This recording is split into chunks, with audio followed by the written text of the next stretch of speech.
नमस्कार दोस्तों, हमारे राजस्थान सुपरफास्ट न्यूज चैनल में आप सभी का स्वागत है। राजस्थान की हर बड़ी खबर को सबसे पहले देखने के लिए हमारे चैनल को सब्सक्राइब कर लें, साथ ही साथ बेल आइकन दबा लें, जिससे आपको हर खबर सबसे पहले मिल सके। राजस्थान में 2 सीटों पर होने वाले उपचुनाव से पहले ही सूबे की सियासत में एक बार फिर भगवान राम की एंट्री हो गई है। नेता प्रतिपक्ष गुलाब चंद कटारिया की ओर से भगवान राम को लेकर की गई टिप्पणी पर परिवहन मंत्री प्रताप सिंह खाचरियावास ने पलटवार किया है। नेता प्रतिपक्ष कटारिया ने वल्लभनगर में कहा था, अगर बीजेपी नहीं होती तो भगवान राम समुद्र में होते। इस पर वल्लभनगर सीट के लिए कांग्रेस के प्रभारी और परिवहन मंत्री प्रताप सिंह खाचरियावास ने आज प्रेस वार्ता कर कहा कि राम के नाम पर सियासत करने वाले बीजेपी राम को ही समुद्र में फेंकने की बात कर रही है। भरतपुर के बीजेपी सांसद रंजीता कोली को एक युवक ने फोन कर जान से मारने की धमकी दी है। सांसद रंजीता कोली फिलहाल दिल्ली में है। फोन करके धमकी देने वाले युवक ने खुद को भरतपुर के भुसावर का बताया है। युवक अपना नाम महेंद्र बता रहा है। उसने सांसद को फोन पर कई आपत्तिजनक शब्द भी कहे हैं। सांसद रंजीता कोली ने बताया कि धमकी देने वाले युवक ने उनसे कहा है, पहले भी हमला उसने ही करवाया था, लेकिन इस बार भुसावर आने पर वे बचेंगे नहीं। सांसद रंजीता कोली को यह धमकी आज दोपहर करीब 12 बजे दी गई है। राजस्थान के कई इलाकों में हो रही बारिश अब जानलेवा हो गई है। पूर्वी राजस्थान में लगातार गिर रहे पानी के कारण बाढ़ जैसे हालात पैदा होने लग गए हैं। करौली के सपोटरा इलाके में भारी बारिश के कारण एक मकान की दीवार गिर जाने से पिता पुत्री की मौत हो गई है और एक बच्ची पानी में डूब गई। वहीं इससे सटे भरतपुर जिले में दीवार गिरने से उसके पास बैठी महिला की मौत हो गई। बूंदी में भी एक मकान ढह जाने से मासूम बच्ची की मौत हुई और उसके माता पिता गंभीर रूप से घायल हो गए हैं। जबरदस्त बारिश के कारण ओवरफ्लो हुए कालीसील बांध पर 3.5 फीट की चादर चल रही है। हालात देखकर प्रशासन की सांसें भी फूलने लग गई हैं। राजस्थान में मौसम विभाग के अनुमान के मुताबिक भारी बारिश का दौर जारी है। कई इलाकों में लगातार हो रही बारिश के कारण बांध ओवरफ्लो हो गए हैं।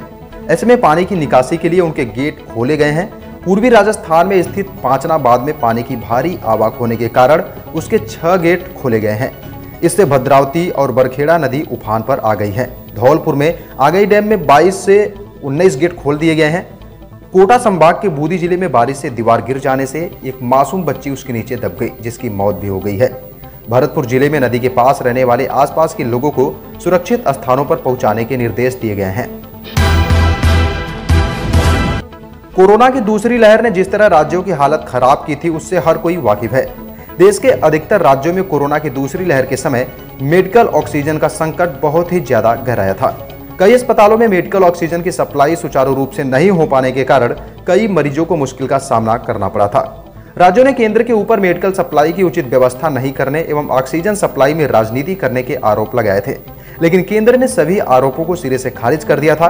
कोटा के एक सामाजिक कार्यकर्ता सुजीत स्वामी की इस संबंध में की गई आरटीआई याचिका में इस बात का खुलासा हुआ है कि केंद्र ने राजस्थान को ऑक्सीजन सप्लाई करने के मामले में 10वें पायदान पर रखा था।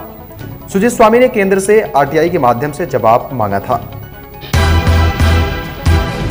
अमेरिकी दवा निर्माता कंपनी जॉनसन एंड जॉनसन ने कोविड-19 रोधी वैक्सीन के स्थानीय परीक्षणों के लिए त्वरित मंजूरी दिए जाने संबंधी अपना आवेदन वापस ले लिया है।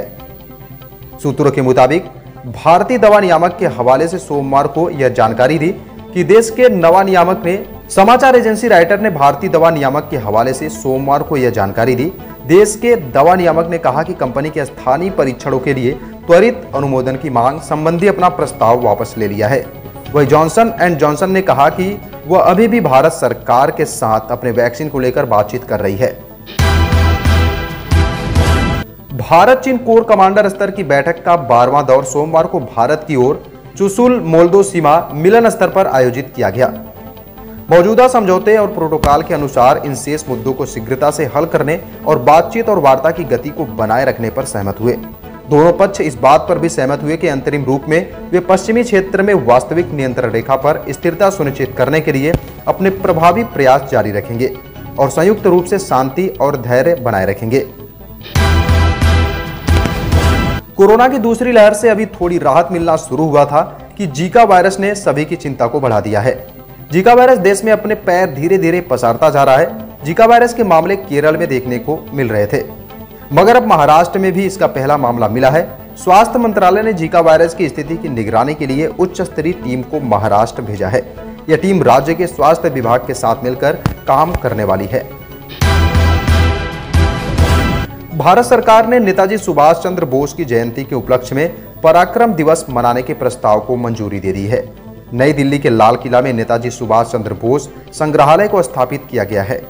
संस्कृति मंत्री जी किशन रेड्डी ने आज लोकसभा में पूछे गए प्रश्न पर यह जानकारी साझा की।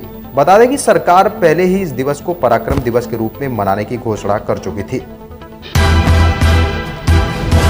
केरल में सप्ताह के आखिर यानी शनिवार और रविवार को पूर्व लॉकडाउन के बाद भी कोरोना संक्रमण के नए मामलों में गिरावट नहीं आ रही है। पिछले 6 दिनों से लगातार राज्य में 20,000 से ज्यादा नए मामले सामने आ रहे हैं और इसके चलते सक्रिय मामलों में भी वृद्धि हो रही है। कोरोना के खिलाफ लड़ाई एक बार फिर गंभीर नजर आ रही है।